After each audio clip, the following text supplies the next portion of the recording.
Hello, hello sa mga beshi kong fresh dyan. Happy Thursday! Andito tayo ngayon sa Magpupungko Rock Pool. Tara, samahan niyo ako. Virtual tour ko kayo mga beshi. So ito na nga, andito kami ngayon dito sa Magpupungko Beach area. So maraming tao ditong banda sa my left side.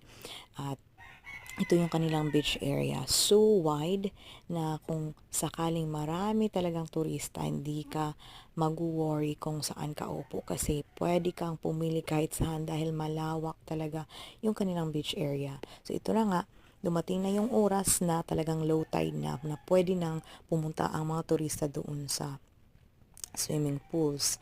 So ito yung kanilang pagbibilinan mo ng mga gamit mo kung sakaling wala kang kasama o wala kang tour guide, magbabayad ka lang ng 100 pesos. That's the whole time na iiwan mo yung gamit mo doon. So ito yung unang maabutan mo. Dumaan kasi kami sa shortcut.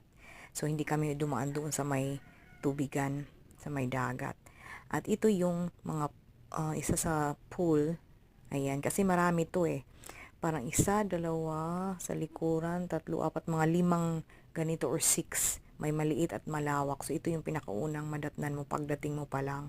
So, ang daming tao, talagang crowded. At ito nga yung aking bisita na very adventurous, mahilig na mga risking, mga activity. Ayan. So, tatalon yan siya.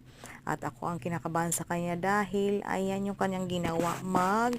Flip diving ang beshing yung fam. Ayan, no. So, talagang ayan, pinalakpakan siya ng mga tao din doon. So, yan yung kanyang pabidang ginawa.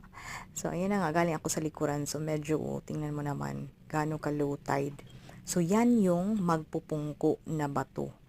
Ibig sabihin, magpupungko is nakapatong. Siya yung talagang main na dahilan bakit pinangalan ito na magpupungko.